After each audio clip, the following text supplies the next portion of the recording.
이번 주 우리가 믿음에 대해서 살펴보고 있어요.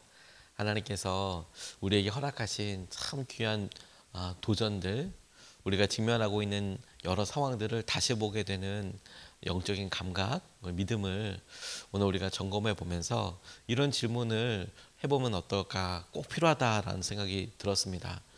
그 믿음을 우리가 어떻게 알아차릴까? 이게 무슨 말이냐면, 믿음이 있냐 없냐라고 이야기할 때 그 믿음이 내게 있다 없다라고 하는 것을 마음의 어떤 상태, 나 지금 믿어져, 이렇게만 의지하기엔 우리의 마음이 너무 연약한 거죠. 어떨 때는 믿음이 있는 것 같고 어떨 때는 믿음이 없는 것처럼 느껴지는, 그냥 현실적인 경험적으로 느껴지는 그런 때가 우리에게 있다는 것을 꽤 많이 직면하게 됩니다. 그래서 우리가 이렇게 보기에는, 와, 저 권사님은, 와, 저 집사님은 참 대단하죠. 어떻게 저런 과정 가운데 저런 믿음과 한결같은 마음을 보게 하실까? 저건 진짜 큰 믿음이고 꾸준합니다. 이렇게 생각하는데 막상 본인은 나 요즘 믿음이 없어요. 요즘 내가 너무 힘들어요. 근데 이렇게 생각하시는 경우들도 많이 있어요. 물론 우리가 주님 앞에서 어떻게 우리 믿음을 뭐 이렇다 저렇다 얘기할 수 있겠습니까? 그럼에도 건강하게, 그래 내가 영적인 민감성을 가지고 내가 지금 믿음이 없으니 하나님께 더 구하고 의지해야지라는 것에 어떤 민감함을 갖고 있는 것은 필요한 일이지만, 하지만 영적으로 건강한 어떤 수준들이 있을 거예요. 그런 민감한 수준이 아니라, 내가 지금 진짜 정신 차리고 주님 앞에 기도해야 돼, 혹은 주님 앞에 나아가야 돼, 이렇게 생각할 수 있는 영적인 건강한 기준들. 그래서 저는 믿음을 또 다른 이름으로 부를 수 있다면, 혹은 똑같은 말을 이렇게 표현해 볼 수 있을 것 같아요. 믿음인데 우리가 하고 있는 어떤 행동이나 우리의 어떤 상태나 다른 사람들도 알아차릴 수 있는 비교적 객관적인 그런 또 다른 어떤 모습을 보고, 저게 믿음이지 라고 하는 그런 기준들이 있겠구나. 그리고 그런 기준들 통해서 다른 사람들이 내게 이야기하는 것대로 우리 스스로도, 그래 내가 믿음에 열심을 더 내야지, 혹은 내가 지금 이렇게 흔들리고 있지만, 흔들리는 것처럼 느껴지지만 나는 잘하고 있어, 이런 생각을 해볼 수 있겠다는 생각이 들었어요. 첫 번째로, 믿음의 다른 이름, 저는 순종이라고 싶어요. 이 말은 결론부터 이야기하면 우리의 감정이, 그래 내가 힘들지 어렵지, 얼마든지 그렇게 느낄 수 있거든요. 내가 요즘 믿음이 없는 것 같아, 예전보다, 그렇게 느낄 수도 있어요. 하지만 우리가 그럴 때 내 믿음이 정말 어떠한가를 볼 때 꼭 점검해야 될 것으로, 내 순종이 어떤가, 그래 내 순종은 지금 어떤가라고 고쳐서 다시 확인해 볼 수 있는 아주 좋은 기준이 된다고 싶어요. 그리고 그것을 오늘 본문 말씀이 우리에게 알려주고 있다라고 싶습니다. 믿음의 또 다른 모습으로서의 순종이 있어요. 7절 말씀 보면 이렇게 나와 있습니다. 예수께서 육신으로 세상에 계실 때에 자기를 죽음에서 구원하실 수 있는 분께 큰 부르짖음과 많은 눈물로써 기도와 탄원을 올리셨습니다. 하나님께서는 예수의 경외심을 보시어서 그 간구를 들어주셨습니다. 이렇게 말씀하고 있어요. 히브리서에서 놀라운 질문을 하게 되는데, 큰 부르짖음, 아마도 기도라고 할 수 있겠죠. 큰 부르짖음이라고 나와 있는 이 기도, 또 많은 눈물, 이것도 기도의 모습이라고 볼 수 있겠죠. 그리고 이 기도와 탄원이라고 아예 적어서 딱 명확하게도 써놨어요. 그러니까 큰 부르짖음, 뭐 많은 눈물, 우리는 딱 떠올렸을 때 그래 상한 영혼, 마음, 시간 여러 가지 있지만 우리는 보통 그런 걸 기도라고 통칭하기도 하지 않습니까? 근데 또 적어서 많은 기도라고도 또 이렇게 이야기하셨어요. 탄원이로도.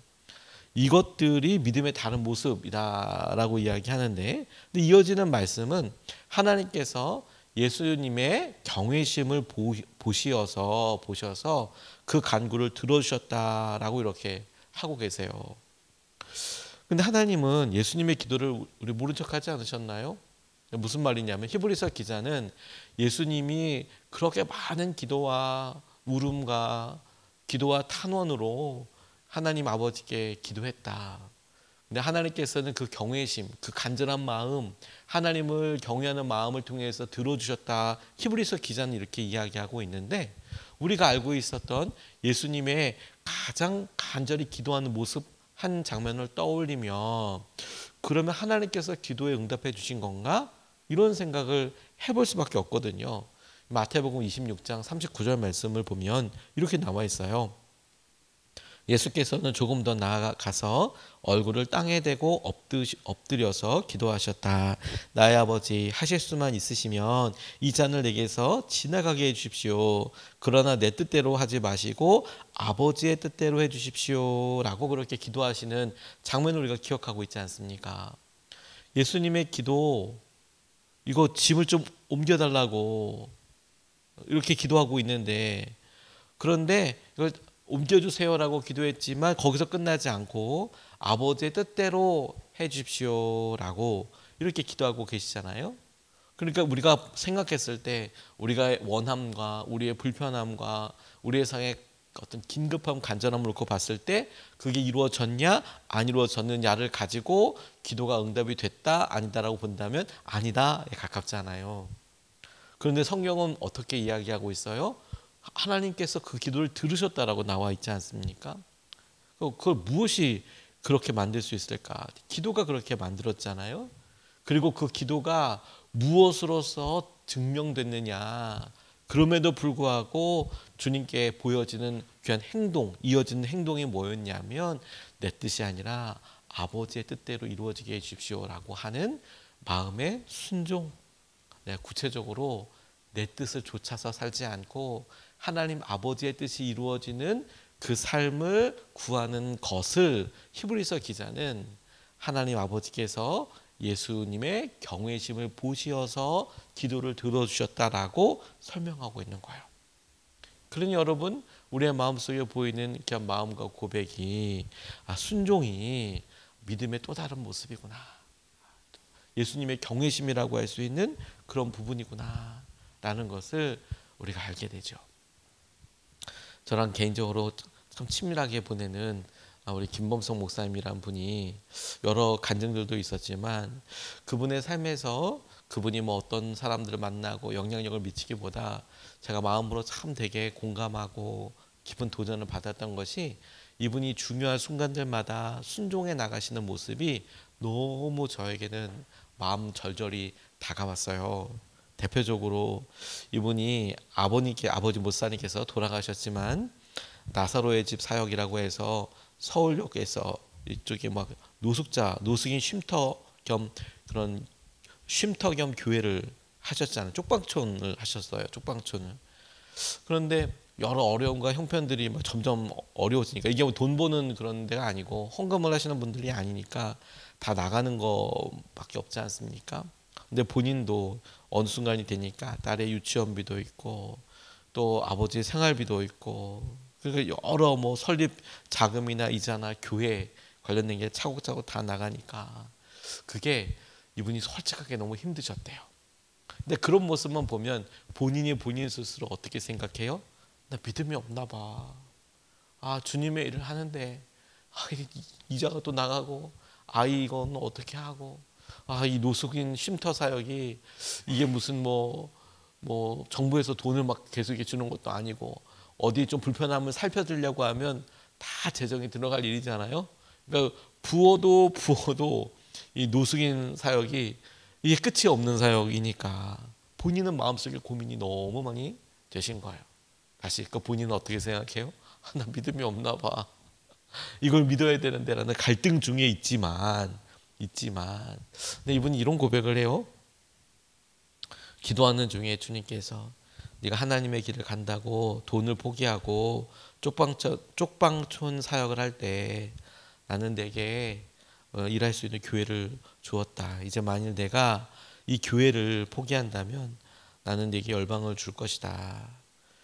나는 열방을 주는 하나님이다. 이런 말씀을 기도하는데 이렇게 주시더래요. 자기는 당장 어떻게 해야 될지 고민해야 될지. 그래서 본인이 잘 다니고 있었던 대형 교회에서 부목사로 사역을 하고 있었는데 내려놓고 교회를 사직하고 그리고 본인이 여기 부목사 생활을 하면서 아버지께서 하시는 쪽방촌 사역을 같이 하려고 하는 게 힘드니 그리고 자기는 재정으로만 그걸 도와드리려고 하니 이거 안 될 것 같다. 내가 이 부목사 생활을 정리하고 쪽방촌 사역에 완전히 헌신해야겠다.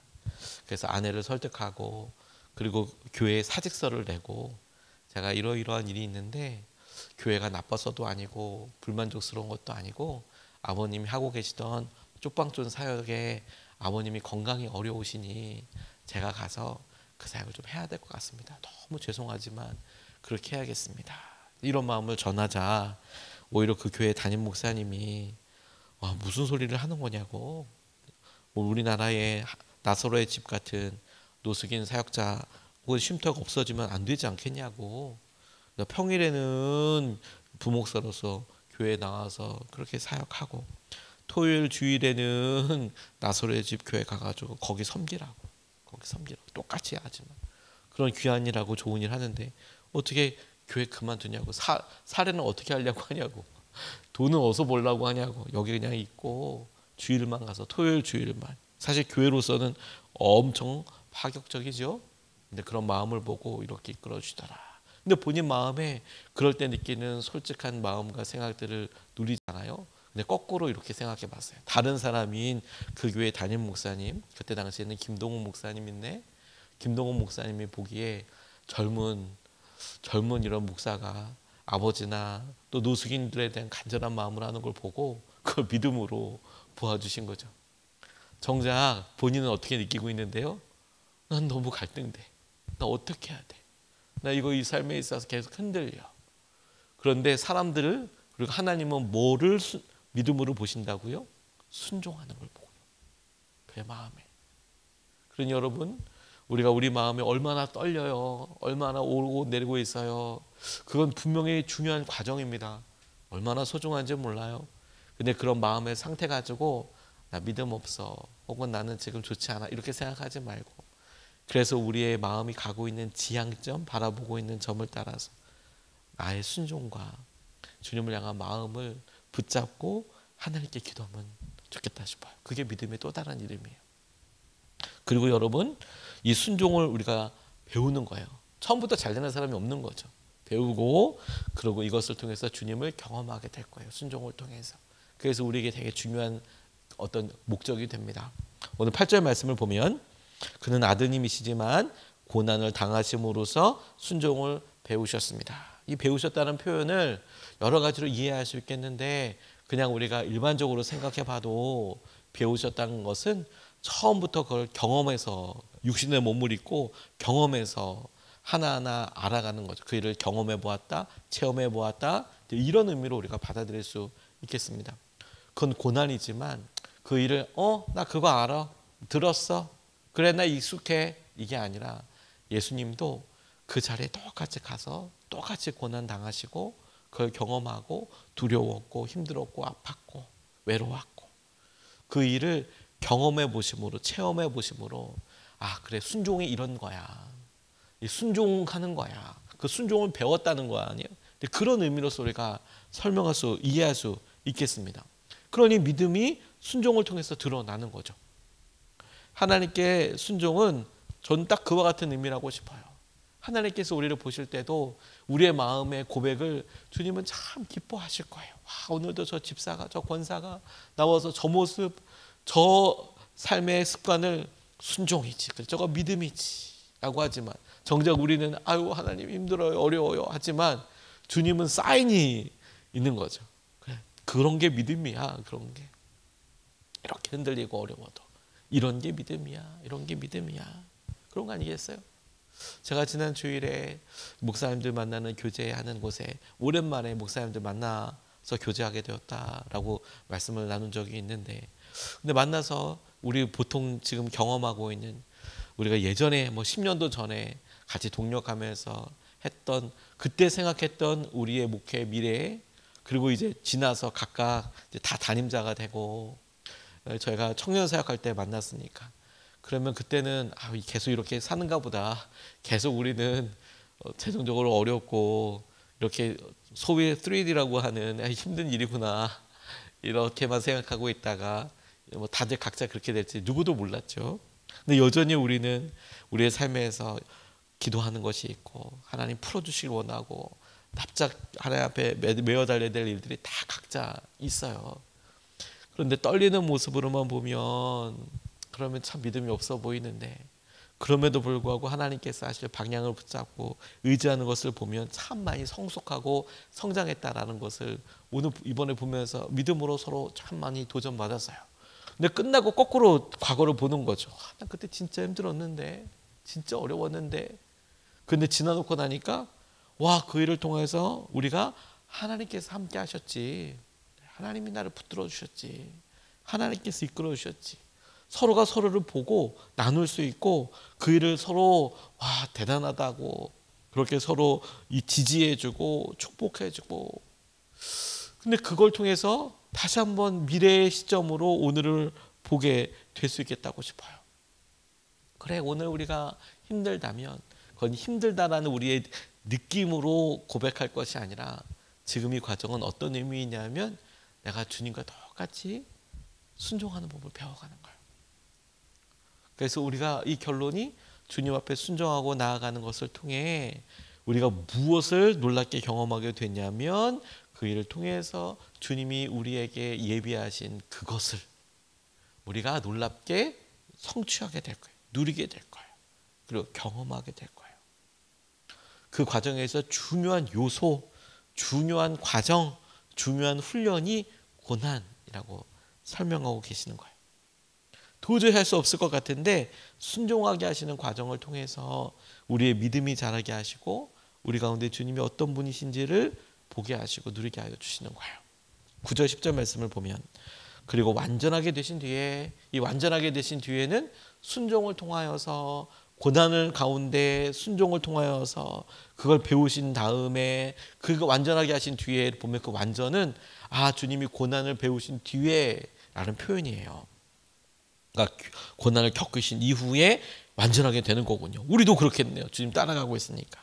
자기에게 순종하는 모든 사람에게 영원한 구원의 근원이 되시고 하나님에게서 멜기세덱의 계통을 따라 대제사장으로 임명을 받으셨습니다. 우리가 그 주님을 쫓아서 따라갈 때 하나님께서 주신 놀라운 은혜가 우리 가운데도 똑같이 경험되고 약속으로 주어지게 되는 거구나.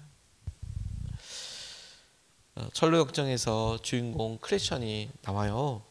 철로역정이라는 책 자체가 크리스천, 우리에게는 그야말로 크리스천이잖아요. 근데 외국에는 크리스천이라는 이름도 있으니까, 근데 이걸 마치 일반 명사처럼 쓰이는데 그게 고유 명사처럼 이렇게 써서 그 책의 주인공의 이름을 크리스천이라고 해서 이 크리스천이 나가다 보면 뭐 시기도 만나고 질투도 만나고 낙심도 만나고 의인화된 그 사람들을 만나요. 재밌는 것은 미국 사람들이나 외국 사람들 중에서는 실제로 그렇게 이름이 우리가 보기에는 실망 이럴까 싶지만 여러분 사실 우리도 이름이 그렇지 않습니까? 저 같은 경우에는 길웅이니까 뭐 좋은 남자 혹은 뭐 럭키한 남자, 뭐 좋을 길자 쓰니까 길조할 때 그 길자를 쓰니까 우리도 각자 이름의 뜻이 있잖아요. 근데 외국 사람들 이렇게 보면 그런 의미를 갖고 있는 이름들이 많잖아요. 근데 이분이 소설을 쓰면서 그걸 아예 우화처럼 뭐 실망, 뭐 충성 이렇게 이름을 갖고 오고 대화를 하면서 우리가 믿음을 느낄 때 낙심은 어떤 마음인지 충성은 어떤 마음인지 주님이 주시는 뭐 이런 것들을 다 이제 대화를 통해서 아주 영적인 진리를 아주 흥미롭게 우리한테 이렇게 알려주는 책이에요. 철로 역정이 여행이라는 것을 통해서. 근데 이제 거의 마지막 관문으로 가요. 거의 마지막 관문으로 이렇게 가는데 좁은 길, 좁은 문에서 이렇게 시작이 돼요. 파멸의 땅에서 시온산으로 도망치는 중인 크리스천이 좁은 문 앞에서 이렇게 말합니다. 무거운 짐을 진 불쌍한 죄인입니다. 예수님이 모든 제자를 그 좁은 문으로 이렇게 부르시는 거죠. 무거운 짐을 진 불쌍한 죄인입니다. 근데 여러분 우리가 그렇게 고백하는 것 자체가 이미 주님을 향하여 따라가는 여정이 가운데 있기 때문에 다 시작된 거거든요. 달라스 윌라드라는 분이 이렇게 얘기합니다. 좁은 문은 흔히 생각하는 것처럼 옳은 교리를 말하지 않는다. 좁은 문은 순종, 그리고 그 순종에 필요한 예수님에 대한 확신이다. 반면 넓은 문은 뭐든 자기가 원하는 대로 하는 것이다. 이렇게 표현을 하셨더라고요. 저 공감이 참 많이 됐어요. 좁은 문은 그래. 우리가 오늘 경험할 때 다른 사람들이 다 하는 것처럼 그래 나는 어떨 거야 저떨 거야가 아니라 그래 나는 오늘도 주님이 내 삶의 모든 것인 것을 나는 믿지. 나는 오늘도 주님께 순종해 가는 것이지. 그런 삶에 오늘 우리가 고난을 마주하게 되고 고난 때문에 불편하고 어려울 수 있지만 그럼에도 불구하고 우리는 주님이 주신 그 과정을 통해서 확신해요. 아, 주님도 고난을 배우시고 이것을 통해서 하나님 아버지께서 허락하신 구원을 보여주셨던 것처럼 부활의 능력을 우리도 주님 과정을 통해서 주님을 끝까지 의지할 때 주님이 허락하신 놀라운 일들을 우리가 누리게 되겠지. 그런 의미로 오늘 우리가 믿음으로써 하나님 우리가 순종합니다. 이 말은 거꾸로 우리의 순종을 통하여서 주님 앞에 우리의 믿음이 드러나고 주의 놀라운 은혜를 함께 경험하게 되는 저와 여러분 되시기를 주님의 이름으로 축복합니다.